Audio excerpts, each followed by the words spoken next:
Imagine walking into your favorite electronics store, eager to pick out the latest graphics card for your gaming rig or a shiny new iPhone, only to discover the price has doubled overnight, through no fault of the technology itself.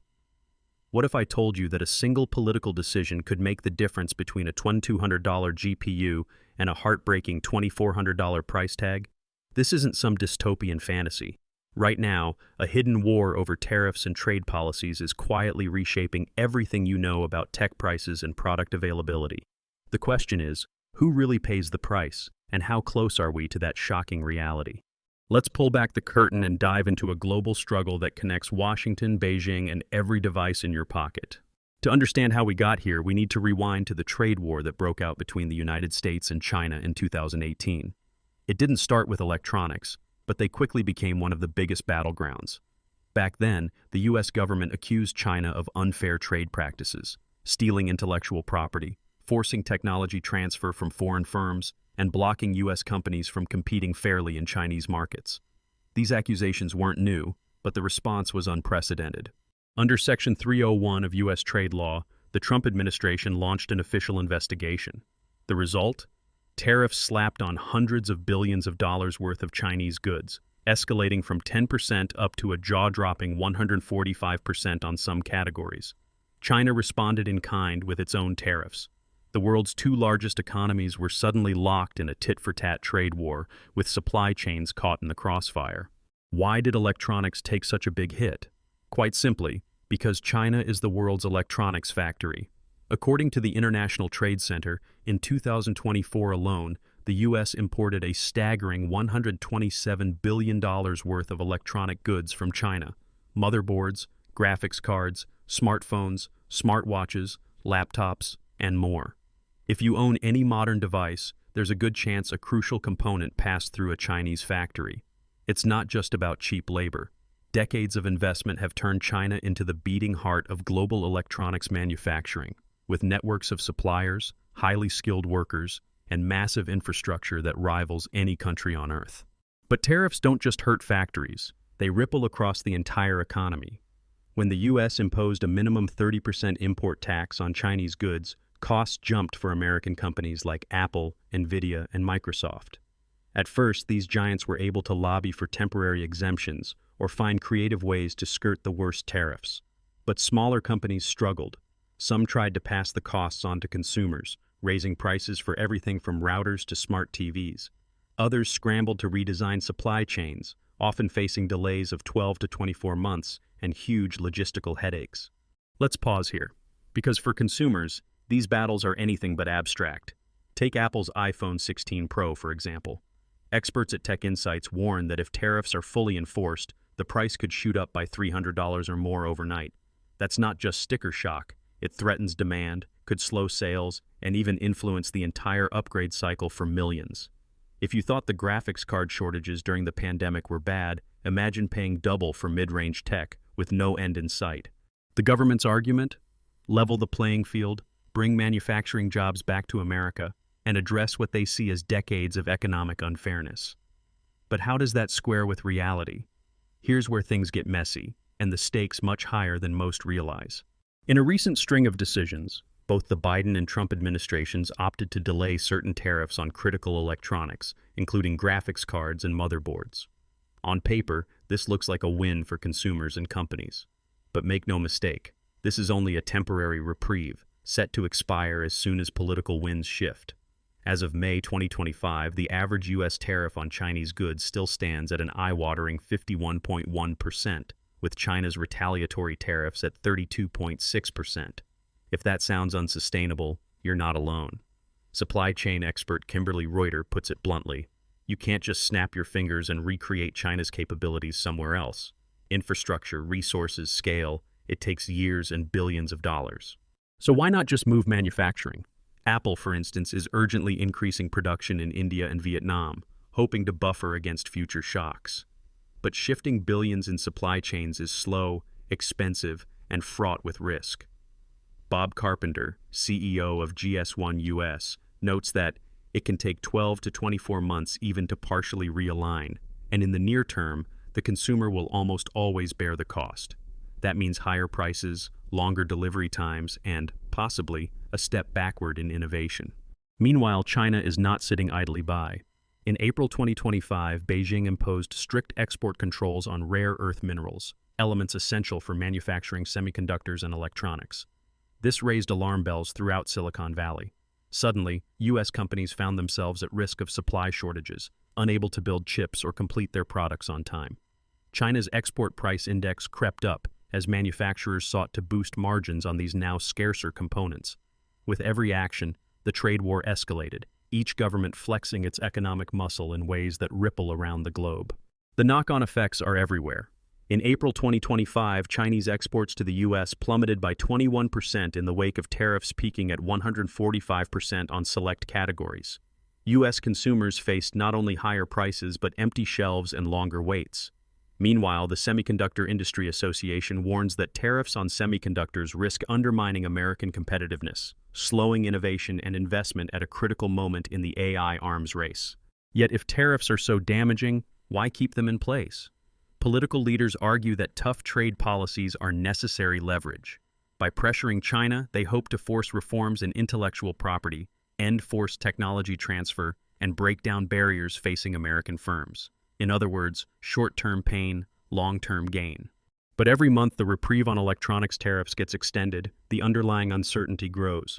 For graphics cards in particular, the threat of a 25% tariff is like the sword of Damocles, hanging by a thread over the heads of companies and consumers alike. Major tech players like Nvidia and Microsoft have been spared, for now. A recent federal court battle could decide if or when these tariffs snap back into place, potentially overnight. Industry voices add even more layers of complexity. Jonathan Ernest, a leading trade policy expert, warns that tariffs could lead to longer wait times and increased prices for electronics, affecting consumers directly. Haibin Zhu of J.P. Morgan is cautiously optimistic. A temporary tariff reduction could significantly enhance supply chains and give everyone a much-needed breather. But Alan Monks, also from J.P. Morgan, points out that China and the EU are unlikely to back down easily, given how much economic leverage they have. And in the words of Nvidia CEO Jensen Huang, export controls targeting China's AI ambitions have not worked, highlighting just how limited government action can be in a hyper-globalized tech world. Pause for a moment. Feel that tension? Companies are caught between a rock and a hard place. Shift too quickly, and they risk losing billions. Move too slowly, and a single policy change could wipe out profits or leave shelves empty. Meanwhile, the average consumer is left wondering whether upgrading their PC or phone will ever be affordable again. The next few months may prove decisive. On May 31, 2025, the current exclusions from Section 301 tariffs are set to expire for 164 Chinese electronic products. Will this trigger a renewed wave of price hikes, or will trade negotiations finally break the deadlock? The electronics industry is bracing for impact, with everyone, manufacturers, wholesalers, retailers, and customers, holding their breath. And so we arrive in the heart of the dilemma. Will tech firms and governments find a way to end the standoff before the next tariff bomb drops? Or are we headed for a future where flagship devices are priced out of reach for millions? As the clock counts down to the next major decision, one thing is certain. The outcome will reshape not just the cost of your next graphics card or smartphone, but the entire global technology landscape. The stakes could hardly be higher. But what are the real options on the table, and who stands to win or lose the most if the trade war escalates once again? Now, as the trade war drama intensifies, let's look to the future. What comes next for electronics prices, and for everyone who depends on the global tech ecosystem? The answer is as complex and dramatic as the international chess match that's played out behind closed doors and across factory floors. Let's start by breaking down the possible scenarios tech industry insiders are bracing for as tariff reprieves near their expiration. The first and most urgent scenario: the trade war enters a new phase, and tariffs snap back into force. Experts like Jonathan Ernest emphasize that this could set off a fresh shockwave through global supply chains. Electronics assembled in China, still the world's tech workshop, would become significantly more expensive almost overnight. The U.S. imported a staggering $127 billion in electronics from China last year. If tariffs come roaring back, price tags for everything from smartphones to motherboards could leap dramatically. We're not talking theoretical numbers. According to Tech Insights, tariffs could add $300 to the cost of the next iPhone Pro. For gamers and creators, Graphics cards and high-end PCs could see price surges of 20% or more. For budget-conscious consumers, this threatens to push new devices out of reach. Imagine waiting longer, saving more, and watching device releases arrive with jaw-dropping sticker prices. But it's not just about higher costs. Retaliatory measures could spiral in both directions. In April, China imposed new export controls on rare earth minerals, essential for manufacturing semiconductors and batteries. These controls squeeze the supply pinch even tighter, putting the fate of entire device categories in the balance. Companies could find themselves battling for access to the raw materials that make modern electronics possible. Kimberly Reuter, a leading supply chain strategist, highlights another layer of risk. Replicating China's manufacturing ecosystem elsewhere isn't just hard, it's almost impossible in the near term. Building comparable infrastructure in Vietnam, India, or Mexico takes years, not months. Even as tech giants like Apple and Nvidia rush to diversify their supply chains, there's a real risk of persistent bottlenecks and delays. Let's imagine what happens if no negotiated solution comes through. U.S. tariffs, now averaging over 51% on Chinese imports, could climb further.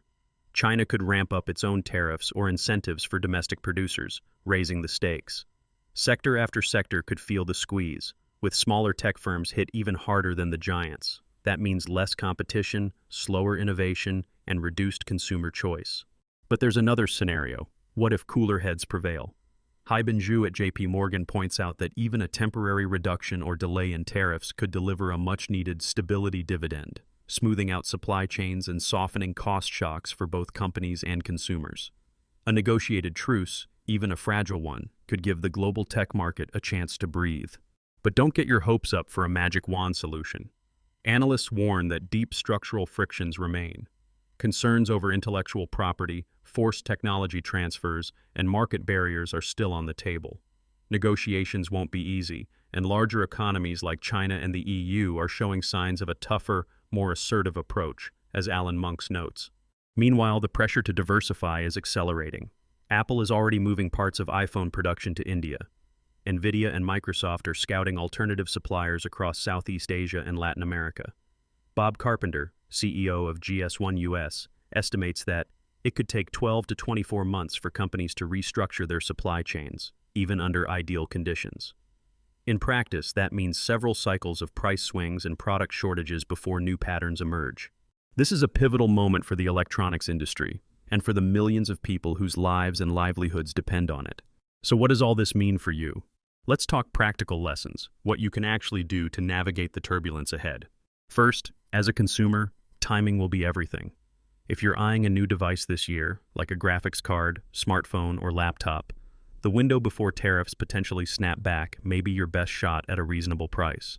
Watch for announcements from major brands and retailers, who may run promotions or stock up ahead of changes. Being proactive could save you hundreds of dollars.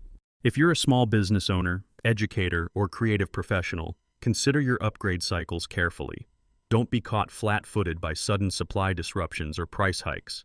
Build in extra lead time for equipment purchases, and keep an eye on alternative vendors or refurbished gear. Flexibility and foresight could make the difference between staying competitive and being sidelined by costs.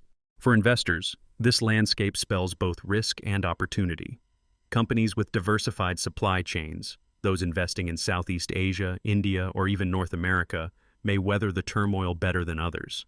Look for firms that have strategic flexibility and the ability to shift manufacturing quickly, and keep a close watch on developments in the semiconductor sector, where export controls could mean volatility, but also open doors for innovation closer to home. There's also an important lesson for anyone who loves technology. Understand the hidden forces shaping the gadgets you use every day. The price of a smartphone or graphics card isn't just about silicon, glass, and labor. It's about geopolitics, raw materials, and high-stakes bargaining between superpowers. Knowing this gives you an edge as a consumer, a voter, or an industry professional. Here's a secret that even many tech insiders overlook. Some of the most significant breakthroughs in component miniaturization, power efficiency, and design over the last decade were born out of necessity, specifically out of past supply chain disruptions. When faced with tariffs and shortages, engineers have repeatedly found ways to do more with less. The chips in the latest laptops and phones aren't just smaller and faster, They're also responses to the volatile market conditions we're living through right now. In a strange way, this pressure has turbocharged certain kinds of innovation. But there are limits. As SIA and others have warned, prolonged trade friction could ultimately stifle U.S. competitiveness if companies are forced to eat higher costs or slow down R&D. The challenge is to harness the innovation sparked by crisis without letting it tip over into long-term stagnation or retreat. So, will we see a negotiated solution, an end to the tariff standoff, or are we heading for another round of price hikes and global disruption? The honest answer, the outcome is still uncertain, but the pressure for a deal is building. Both sides are feeling the cost. The U.S. fears losing its edge in high-tech manufacturing and innovation. China wants to protect its export machine but also build up its own domestic tech sector. Neither side benefits from a scorched earth approach. According to the latest reports, back-channel talks are ongoing. There is strong incentive, especially in an election year, for both governments to ease tensions. But there's also political risk in appearing to back down. That means we could see temporary reprieves and stopgap deals, enough to keep supply chains moving, but not enough for permanent peace. For now, the best advice is to stay alert. Technology is not just shaped by code and hardware, but also by geopolitics and shifting alliances. The next big breakthrough or supply chain catastrophe could be right around the corner. If this story has helped you see the devices in your life a little differently, let us know in the comments. Will you hold off on buying new tech or rush to upgrade before the next price spike? Share your thoughts and strategies below, and don't forget to like and subscribe for more deep dives into the hidden worlds shaping our future. And remember, every chip, every screen, every device is a window into the global economy.